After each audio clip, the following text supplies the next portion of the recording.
Chapter 1. The day had started out warm, and now the cows, lazily chewing their cud, were sheltering from the midday heat in the shadow of the large oak. A yearling calf, tormented by gadflies, dragged himself to the river and slipped in, thereby ridding himself of the feisty insects. He dabbled his dabbled mother was trying to warn her son away from the water with a plaintive moo, but he was far too occupied with the water and ignored her summons. Pork sighed disappointedly and set aside his homemade reed pipe. What kind of music could he make when there was such a racket? The damned cow just wouldn't quiet down. He should drag the calf out of the river, but he was feeling lazy. There was no point. He just wandered back in again. The day seemed infinitely long. His jug of milk was half empty, but his bread remained untouched. He had no desire to eat, or work, for that matter. While the village boys fished for trout and played at being knights, why did he have to keep an eye on the cattle? But the children had no desire to include the overgrown village idiot in their games. Pork didn't know why, and as a result, he was horribly offended, not understanding the reason everyone always laughed at him, and twirled their fingers around their foreheads. Yawning, he was about to nap for another hour, since the shade of the bushes he was stretched out under wouldn't go away for a while yet, when he noticed 4 riders appear on the road in the distance. They crossed the river unhurriedly, making their way across a sturdy wooden bridge constructed by the villagers, and passing by the standing stone, headed off toward the village. Pushing out his lower lip so that saliva dripped down onto his shirt, Pork watched the strangers avidly. Avidly.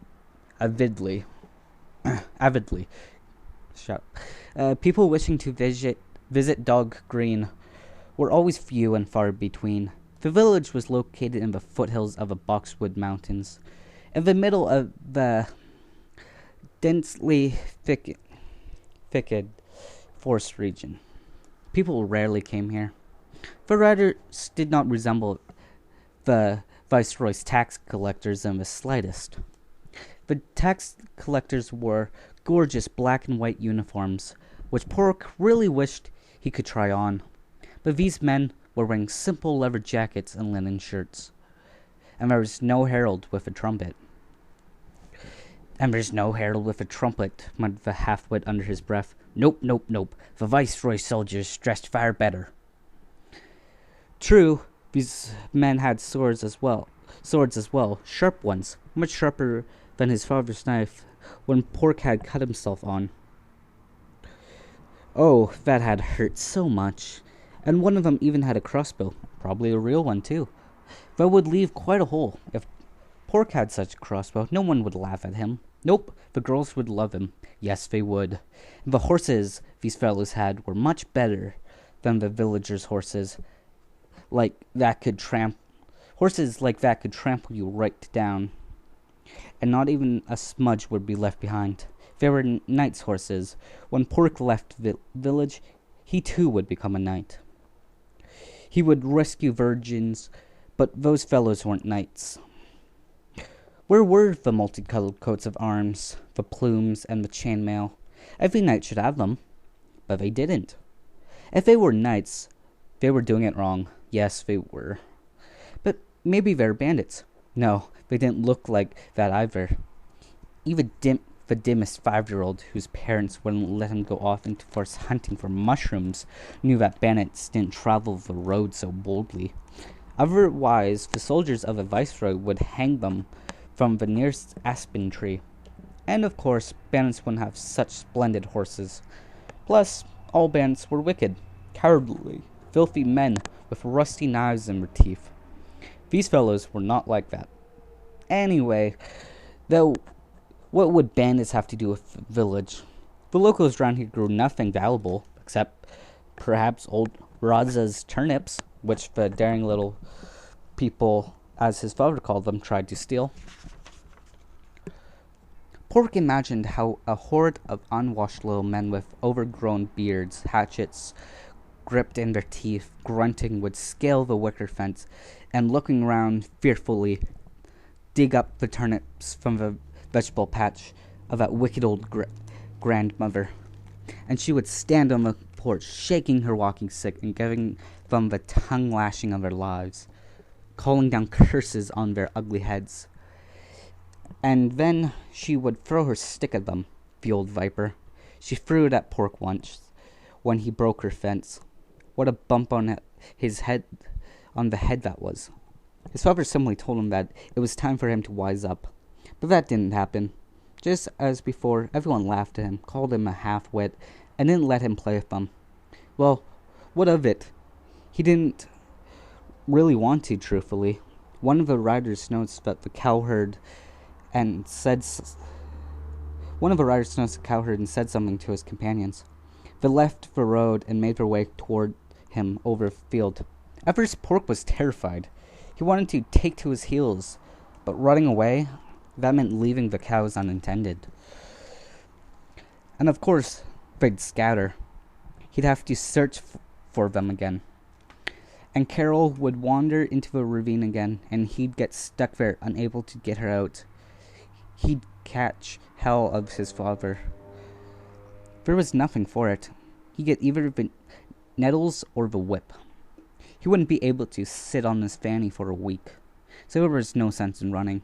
And anyway, it's a long way to the forest, and those armed bulls were on horseback. They could catch him and give him a good drubbing, and besides, he still didn't know why they were coming, but his father wouldn't pat him on the head if he lost the cows.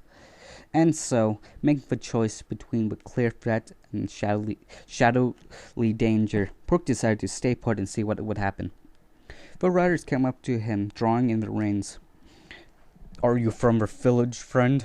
asked the oldest of the four, lean and tall, with a pointed face and deep-set, clever eyes. The man regarded Pork without malice, cordially and just a bit mockingly. No one ever called Pork friend before. The cowherd liked the way it sounded. "Uh-huh. You're from Dog Green?" "Yeah." "Is it far?" "No, not very, sir. It's just beyond that hill. As soon as you get to the top, you'll see it." We finally made it," said another of the men, sighing with obvious relief. His face was pitted with smallpox. "It's well hidden, Whip?" "Did you doubt the words of Moll's Baumet?" chuckled the one who had called Pork a friend. A third rider, the youngest one, answered the question with a grunt.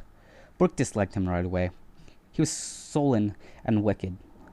A man like that would have no problem boxing you on the ears, and then he'd laugh. "Is there an inn in the village?" In the middle of nowhere? What kind of inn would they have not 10 leagues from the mountain?" snapped the youth, who had blue eyes. "We have an inn," replied the cowherd, offended. "It's right by the road, after you go through the village. It's large, quite large, with a red chimney. You have tasty meat pies and chaff. My father gave me some to try once, but why have you come here? And are your shoulders real? Will you let me hold one? And your horses, are they Rudessian stock, right? Are they yours? They look like knight's horses. I'll soon be a knight too. They're fast, aren't they? You aren't knights by any chance, are you?" Hold on, laughed the lean rider cheerfully. Not all at once. You're quite in a hurry there, friend. Let's start at the beginning. I beg you. Are those cows yours?" "No, I look after them, yeah." "Do you enjoy it?" The cowherd pouted and looked at the man offended. He was mocking him. But he had called him his friend. He thought they were friends. The man laughed once more. The other three riders remained silent and didn't even smile. They seemed completely uninterested in the conversation. And how many households are there in the village? A lot. Pork showed all the fingers on his hands. 6 times as many. And you're literate. You can count, the man said respectfully. No, sniveled the half-wit. My father showed me. I can't count on my own. Tell me, friend, do you have any new people in the village? Are you talking about the Viceroy's people? Well, maybe. Tell me about them. They came here at the beginning of spring. They were handsome, important, and they had horses. Now we're just waiting until the end of fall. There hasn't been any others. It's just us. Only the loggers come. The loggers? Asked the man with the pockmarked face. Yeah, said Pork, nodding hastily, pleased that he could carry on such important conversation. They chop down our trees and then float them down the river to Alsarga.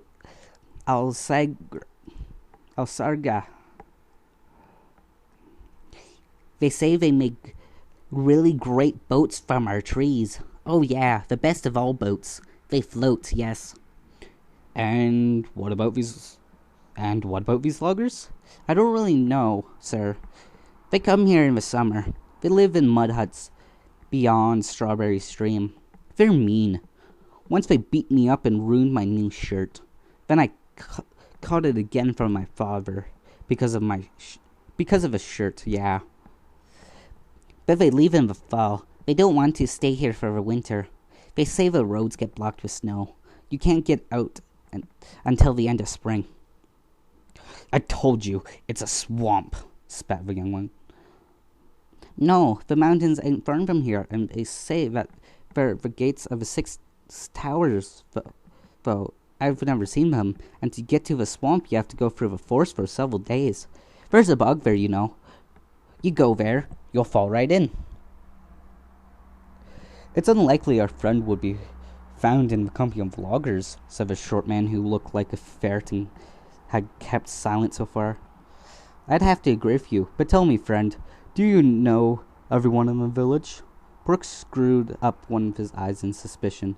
These men were strange. They'd ask him about mean loggers, and then again about the village, and about the Viceroy's soldiers. Don't be afraid, the lean man tried to appease him with a smile.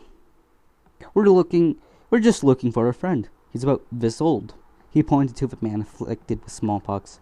He has light hair, gray eyes. He rarely smiles and can shoot better than anyone from the saddle. Do you know such a man? Grunt shoots better than anyone from the saddle, but he has black hair, and one of his eyes isn't there at all. He has a woman with him, too. She's tall and beautiful. She has long blonde hair and dark blue eyes. So what do you think? Are there any people like that in your village? There might be, said the cowherd reluctantly. I don't really have the time to remember. I've got to herd the cows, or father will cuss me. I hope this will jog your memory. The rider threw Pork a coin. Pork caught it, and his jaw dropped. The silly bear had thrown him a whole sol. Now he can buy himself sweets and eat them where no one could see. Pork wouldn't share them with anyone. That'd show them, calling him an idiot. The cowherd bit into the coin and quickly, so they wouldn't be able to take it away, hid it in his bag.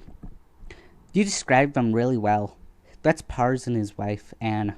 I recognized them right away. The men exchanged looks. Where can we find them? Oh, it's really easy. He lives just outside the village, not far from a blacksmith shop. You'll see his house right away. It has little ponies with wings etched on the gates. They're pretty. I want some. If you go through the whole village, you'll see it. Has he been living here for a long time? I can't remember. The half-wit scrunched up his brow, stinishly trying to recall. A long time. Take it easy, friend, said the lean rider. The strangers turned their horses. When they got to the road, Pork cared to them. Hey, misters, it's just that Pars can't shoot from the saddles. He's a carpenter.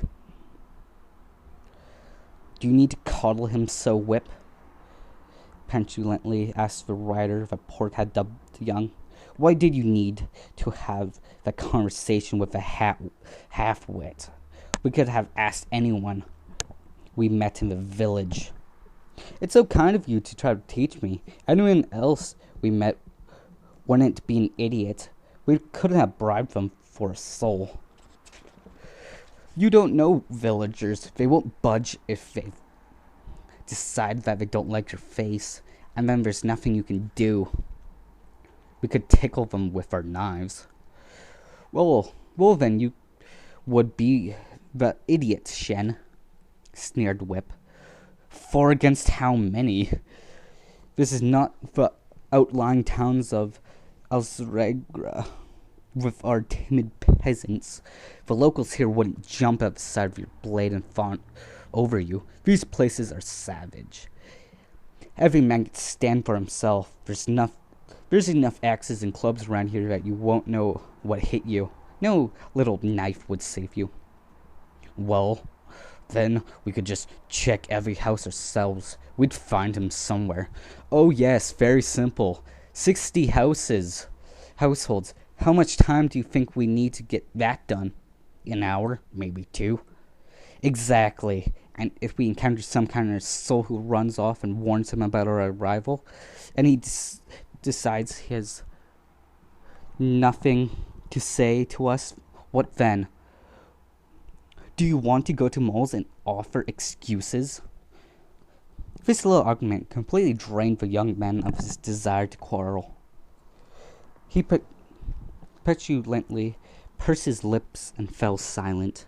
In the meantime, the riders had crested the hill and caught sight of Dog Green. The village was situated along both banks of a narrow river. The idiot had led them astray. There's far more than 60 houses.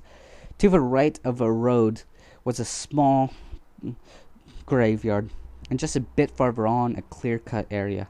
On the farther shore, there was a field, upon which encroached the gloomy wall of impenetrable forest. The village, lost on the edge of a province, had been carved out in a circle from forests, low hills, and numerous ravines. Whip's team had taken a long time to get here from Alzregra. These last few days they had been forced to sleep beneath the open sky for leagues around. There was not a single inn. They had completely left behind tolerable food, wine, and women. All they had for company were mosquitoes and gadflies. Thank me, lot, that they hadn't encountered any forest spirits or govs in the wilderness. They had kept to the road. True, even though no evil creatures had crawled out of the depths of forest, wild animals had. Damn, but that blessed idiot didn't say which shore we should search for a carpenter, said Bahamut, the one who ravaged by smallpox.